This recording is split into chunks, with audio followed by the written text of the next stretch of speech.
Hey guys, and welcome back to LegoLogical. I'm Josh, and this week we have an episode of BrickBam.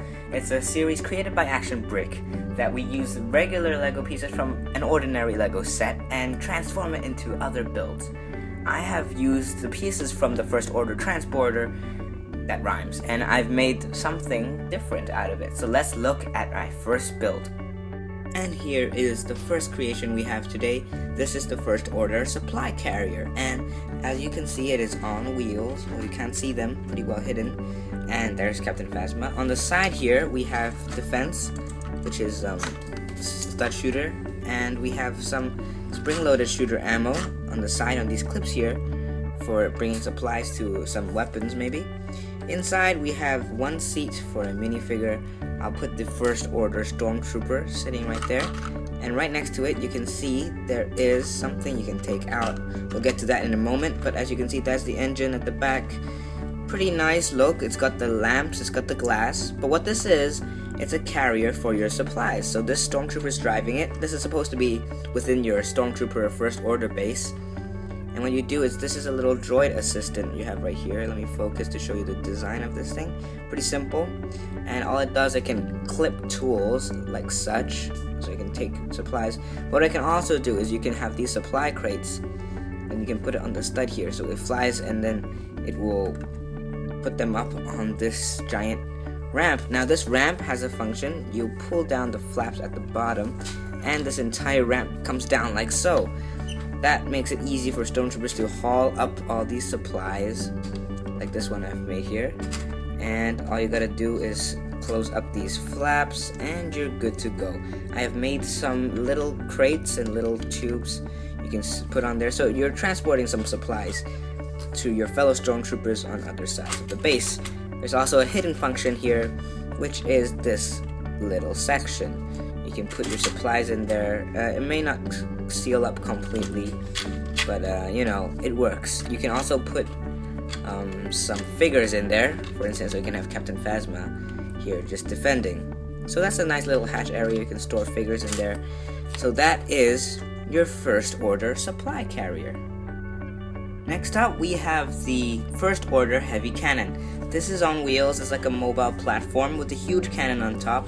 As you can see, the back here, it flips down so you can unload your cannon. And fortunately, the cannon is on jumper pieces, so it can be easily removed. Inside, you can see there's space for 2 gunners, stormtroopers, and at the front, 2 stud shooters, and me and Captain Phasma driving. Most preferably, 1 character. As you can see, I used the sticker for the controls there. So let's have Captain Phasma sitting there. You should reload the spring shooters, and I will show you how the big spring shooter works. These stud shooters are just for point defense, but this big cannon right here, how it works, you press this bar on both sides and it goes BAM. As you can see, spring-loaded shooter, very effective, very powerful, and it can be angled towards the air a little, and then you let it go towards the air. A little bit of angle. I didn't want to make such a big fuss about it, so I just decided to keep it that way. And if you want, you can take one of these supply crates and just store them here instead of having your stormtrooper gunners, so that can act as additional storage space as well. So another look at minifigure size comparison. So that looks pretty nice, I think, and let's move on to our final build. And last but definitely not least, Starkiller Base. This is the giant base on that ice planet we see in the second trailer. Here I have made the stage only using the pieces from the first order transporter. Let's look at the Starkiller Base.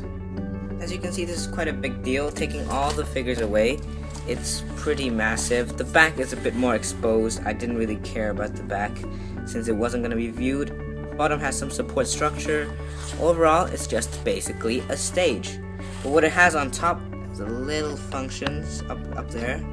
So let me get onto there and let me show you what it's all about. Now, taking a look here, we can see that there is a lamp to shine on the guy on stage. Shine on stage, man. Here we have a computer and 2 stud shooters. This spot is for your first order stormtrooper, and he has a seat right there that can target his cannon, and that falls apart easily. This is called bad designing. But you know how star shooters work, so I'm not going to perform this. Here we have the spring-loaded shooters that can aim down and then boom. So it just shot anyone trespassing or, invaders of Starkiller Base.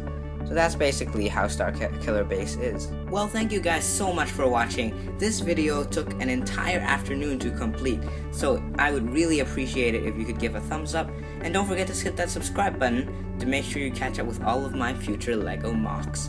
And if you like this video, why not check out this video of a custom TIE fighter I made, also belonging to the Star Wars universe, links in description. Don't forget to go check out the Action Brick for more BrickBam episodes, and I'll see you guys next time. Bye!